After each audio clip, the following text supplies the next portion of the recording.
Hello. I know it's been a while. It's been a long while. And I'm sorry. I don't want to do this. I don't want to take as long of a break as I have been. I really want to be consistent. So I thought the best way to do that was to do something that I enjoy, which is true crime. Can you stop? Thank you. So I wanted to do another Unsolved Mystery and Underwhelming Makeup. It's a series that was definitely inspired by Bailey Sarian's Murder Mystery Makeup Monday, but I wanted to try to avoid murders, talking about murders in these videos, and leave my murder videos to my actual sit down where I just have a script and I give you like the best information that I can. My cat is like, seriously. These are not as well researched. These are more on the fly. I'm choosing cases specifically based on ones that I can do that. They're ones that I'm pretty obsessive about and I know a lot about. And this is exactly what it sounds like. The makeup's not going to be very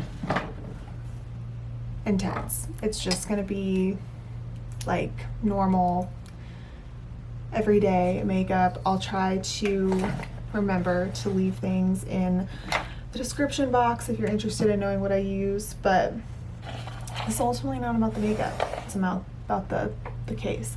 So today, oh my god, my fucking dryer.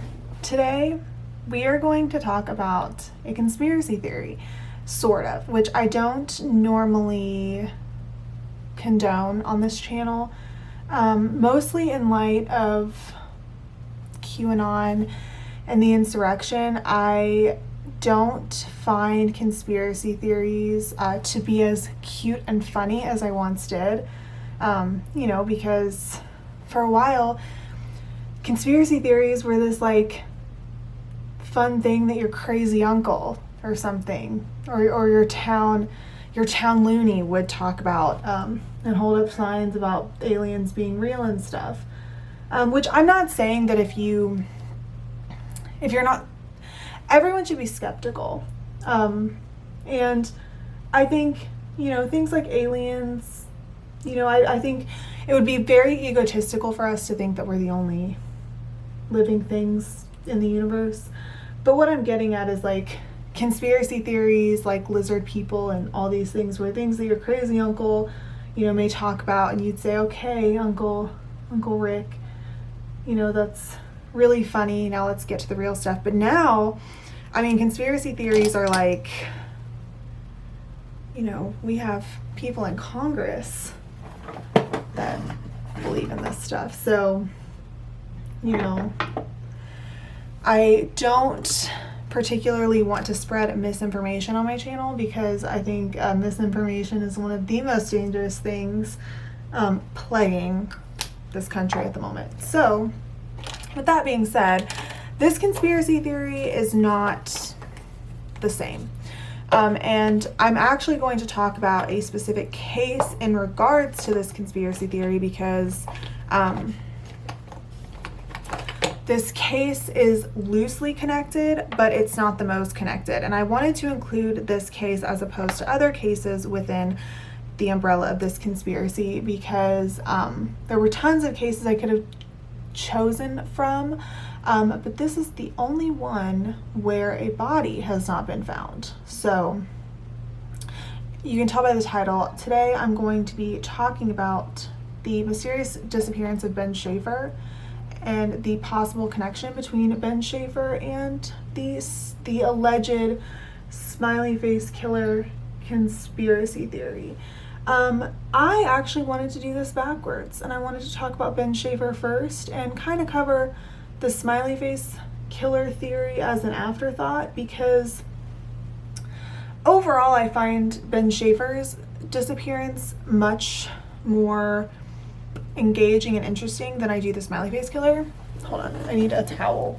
And also because it would be literally impossible for me to go over the sheer number of victims that could have allegedly been committed by the smiley face killer. So it would just not be possible in in really any time frame. And generally in my cover, in the coverages that I've seen of the Smiley Face Killer, I have rarely seen anyone cover every single victim. So today we're going to talk about Ben Shaffer. I also wanted to say I will be doing my makeup in this video, but I'm not going to be talking about the products. I will, oh, I think I already said that. Also, please engage with this video in whatever way you see fit, whether it's just a simple like, if you like this type of content, please subscribe, or talk about your theories down below. And I am always up for constructive criticism. Actually, if you look at a lot of my true crime videos, I have criticism on them, and I don't delete comments or anything like that unless it's something egregious. I'm trying to organize my desk. I'm new at this. This is not my full-time job, and I'm not like a professional in any sense of the word. I'm a professional in another sense. So I take constructive criticism. It's completely fine if you don't like my content. Yeah, that's it. There was nothing else to that. I really need water. I'm sorry. I keep getting up, but like I'm literally going to die of thirst. Let's talk about Brian. I almost called him Ben. Probably did call him Ben if I know his name. So Ben Shaffer was last seen alive on March 31st, 2006. So literally like 15 years ago was the last time that this man has been seen alive. He was a medical student at The Ohio State University in Columbus, Ohio, and he was fairly successful. I believe he was an only child. I couldn't really find anything about other siblings. It was possible that he did have them, but his mom had died while he was in medical school. And it was said that this did affect him, but it wasn't anything that was like... So, the night that he went missing, or the week before he went missing, was actually midterms. It was actually getting ready to be Ohio State's spring break. And his dad, Randy, had come up from, I believe, Pickerington, and they were having dinner. And that evening he had planned on going out with some friends, a friend named Clint, and a friend named, I think it was just Clint. I think he was going out with a friend named Clint. His dad didn't particularly think that that was a good idea because all week he had been pulling all-nighters for these midterms. My husband will not leave me the fuck alone about this food truck that is supposed to be at our apartment, and I'm like, I don't know, you're gonna have to check yourself. So anyway, his dad didn't particularly want him to go out just because he looked tired after pulling so many all-nighters all week, but it wasn't something that he was particularly worried about. He knew, he knew Brian was an adult. He was responsible. He was doing pretty well in medical school, so it wasn't something that he was particularly concerned about, but he did want him to get some rest because that Monday he was supposed to be leaving for a vacation with his girlfriend Alexis, who he met at medical school. It was actually hypothesized that this was the vacation that he was going to propose to Alexis. So, or the week that he was going to propose to Alexis. And Brian really enjoyed going to the beach. He actually said if he wasn't in med school, he would have like a Jimmy Buffett type band that would just play on the beach, which I found really funny. So he was really excited to go on this vacation.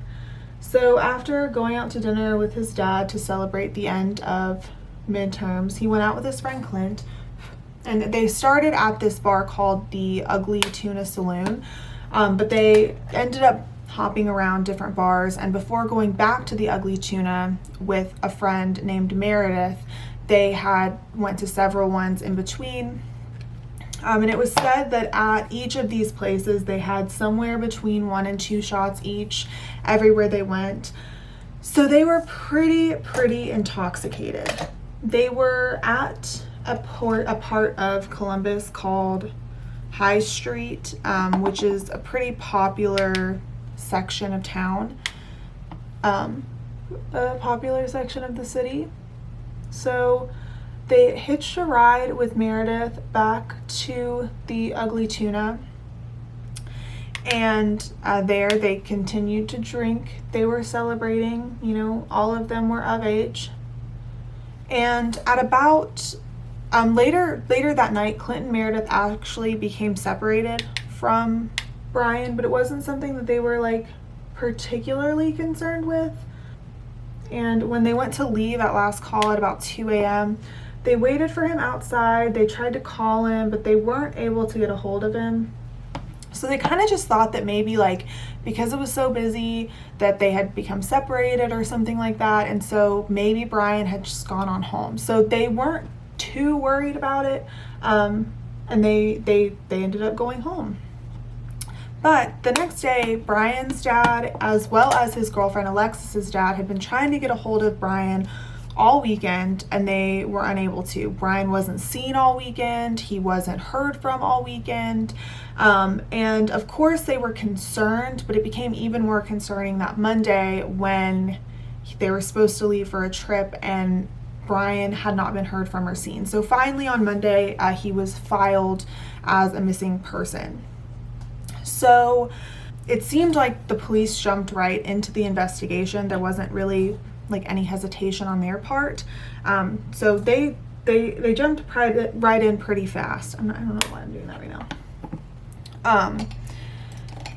They immediately went to get the camera footage because Columbus, and especially this area of Columbus, was actually one of the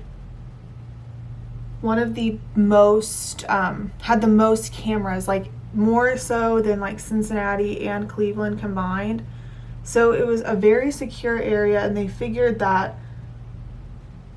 they would have to find him on the cameras. They would have to know which direction they would have to find him to know which way he was going.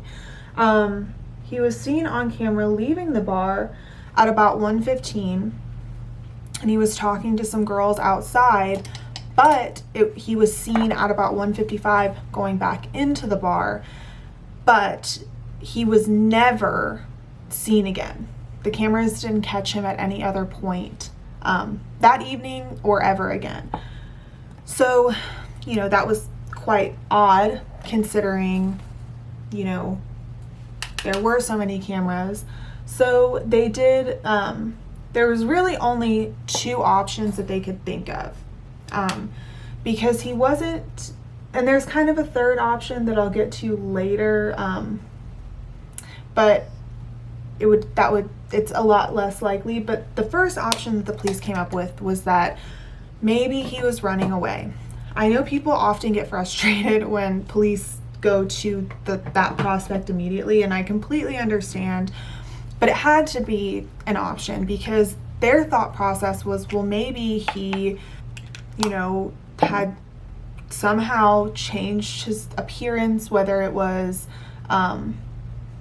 putting on a hat and a shirt, because really he would have had to have worn a hat to sneak out so hidden without being noticed on the security camera. So maybe he had, you know, changed his appearance somehow and, you know, went outside and got away that way. But that kind of didn't make sense considering he had a vacation planned. He was happy. He wasn't, as far as anyone knew, he wasn't suicidal. He had never mentioned running away. It didn't seem plausible to anyone. So the only other option for him to leave the establishment was through a security entrance at the back of the bar. But that security entrance it led right out to a construction site. That area was going through some pretty intense construction. This was a concern for police immediately because upon looking at that construction site, it was obvious that if he did stumble outside in the state that he was in, it would not have been like an easy feat to get through because of how dangerous it was outside. So they searched the construction site, but they found no trace of Brian there either. So they were kind of stumped, and they not only checked the bar camera, they checked all of the bar cameras like in the surrounding area, and he was like nowhere to be found. This man went missing without a trace, essentially. So they were kind of stumped. And there was a third theory that went around, but I don't really think police found it viable, and that was that he was somehow killed inside the bar and then like maybe put like into the walls. This bar did eventually get torn down, but the bar was heavily searched, so this just really did not seem possible that that was what happened to Brian. So he went missing without a trace, and this is kind of what led people to the smiley face killer theory. And we'll touch more on this in a minute. There was also a theory that I didn't talk about because it really has not been explored all that much, but his friend, everyone that he was with that night, agreed to a polygraph, all except his friend Clint. But from what I can see, you know, he was found on the security tapes, from what I can gather, and he also had another person with him. So it doesn't really make a whole lot of sense for Clint to be involved. But the reason that this gets brought up so much is because he's the only one that did not agree to submit to a polygraph. And I get why people may think that that's suspicious, but at the end of the day, you know, they're not able to use those in court, and it's possible that maybe he knew that, so that's why he didn't submit.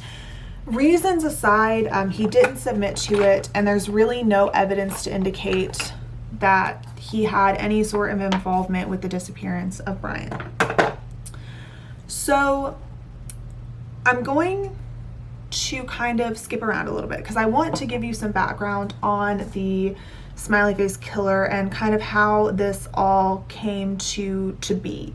It was a theory developed, I don't know exactly when it was developed, but I believe as far back as the 90s it was looked into by two investigators, Anthony Duarte and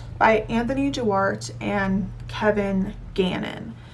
They allege that the smiley face killer, a smiley face killer is either a serial killer or a group of organized killers that targets younger but not super young, successful white men.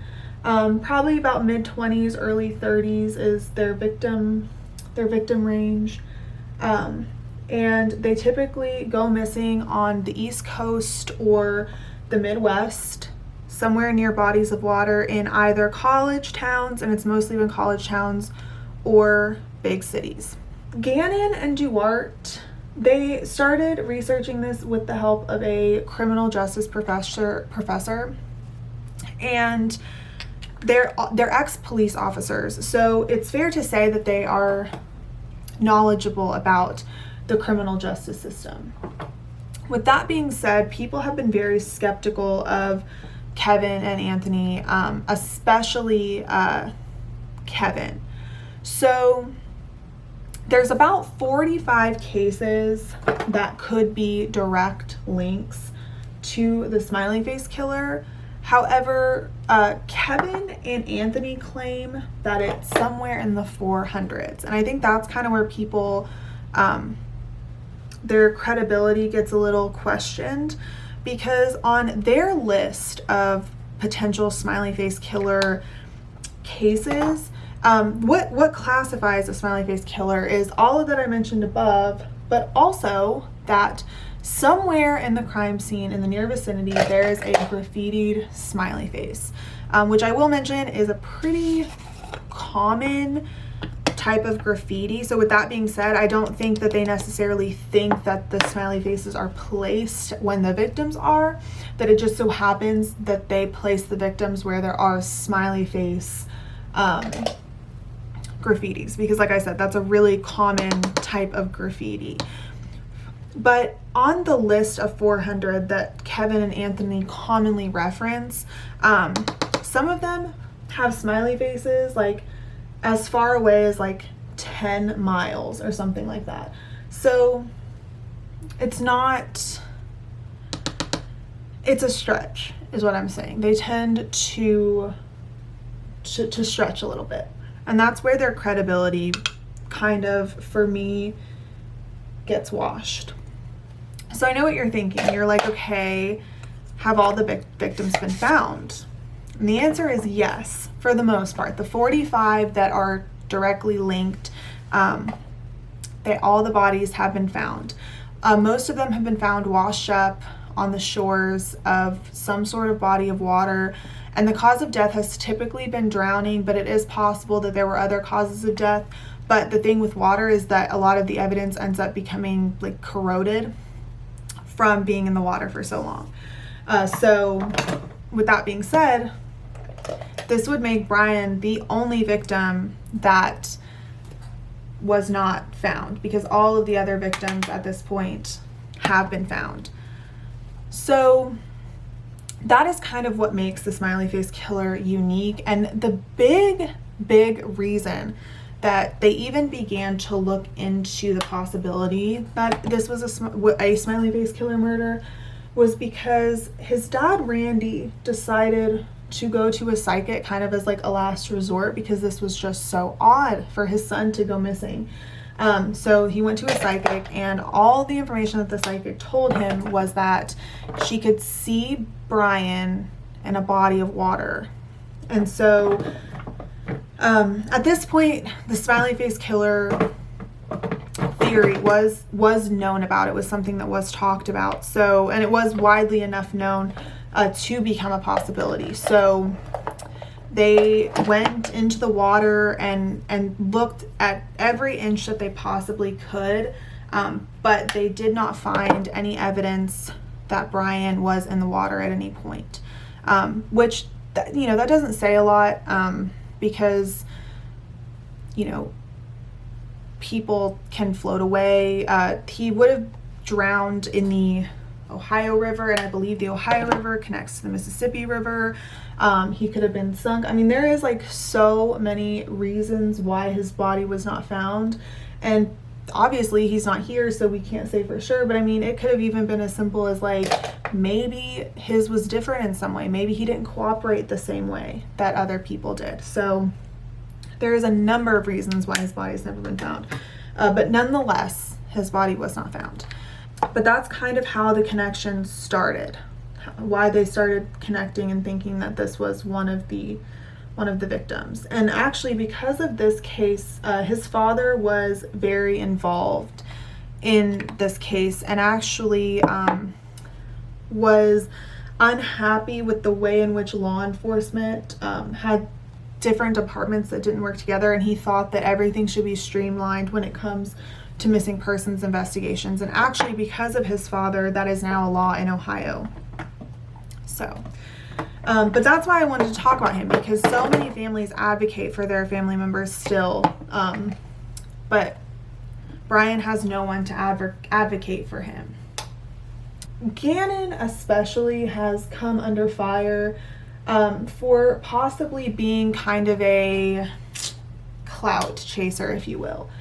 And even some of the victims' families are like, you know, we like continue to appreciate people looking into our family members' cases, but they feel like Gannon's notoriety is overshadowing their victim, their family member.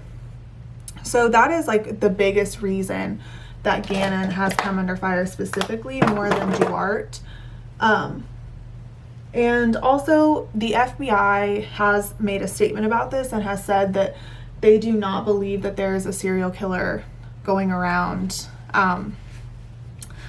killing people.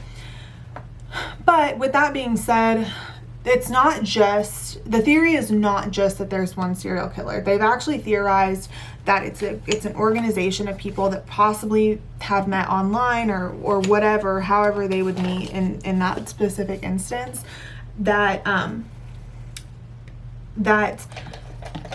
they're connected, but they may not know each other. So it's kind of like an organized crime organization, essentially, that they believe is just killing people. There's also something to be said about the theory that it could be one serial killer, because we've learned from Israel Keats or Israel Keys, I believe his name was, the killer that he would kill in multiple different locations, because, you know, that really is a smart strategy, because if you're, you know, killing people in Oregon and Washington, it's not like those police officers often talk to one another. So it is possible that he's moving around, he's keeping his MO kind of vague because he doesn't want to be caught. But nonetheless, this theory has kind of lost traction in the most recent years, mostly because of the family members speaking out. Because ultimately that's what it should be about, is about the victims, and it's become kind of a circus and more about Kevin and Anthony than it has been about the victims. So obviously disappointing, but nonetheless, there was, it still holds a lot of water in the true crime community, and it actually was talked about on an Oxygen documentary not too long ago. It's also taught in classes because of this criminal justice investigator guy or whatever. So it is still talked about and believed by a lot of people. With that being said, there's really not been a whole lot of updates to the Brian Shaffer case. There have been a few leads, but despite the fact that police have really pushed this investigation like hardcore, it has not led to any viable leads. There was, at his dad's funeral, someone wrote in the little thing like, "Love you dad, miss you," from the Virgin Islands or something like that. And so people investigated it only to find out that it was a hoax, which I just think is so sad. Like, why would you do that to someone? Like, it's just horrible. So that is disappointing. But nonetheless, I mean, we have no leads on this. And in terms of the smiley face killer, a lot of it has lost traction, and it seems like it's not really being looked into as much, especially because they've come under fire and there's not really viable evidence that this is a true thing that's happening. I need to put on my mascara, hold on. So you're probably thinking, Allie, if you don't believe this, why are you talking about it? Here's the thing. Despite all of the evidence that this isn't anything, it is a lot of people to just drown. And I know that when you become impaired, you're more likely to get into some sort of accident, but that just seems like a heck of a lot of people to just randomly drown in bodies of water. And there are some consistencies. There is a very sort of look and personality of these people. So what is it? Is it that young, successful white men are more likely to get drunk and drown? Or is it that they're being targeted by an organization or a group of people? So there's that. And then I find that incredibly odd. And I find the circumstances in which they're found very odd, because, you know, how possible is it that these people are getting drugged? And also, in many of these cases, they just disappear off the security cameras and they're never to be seen again until they wash up on shore. That just seems very odd, because a lot of these have happened in cities with great CCTV camera footage.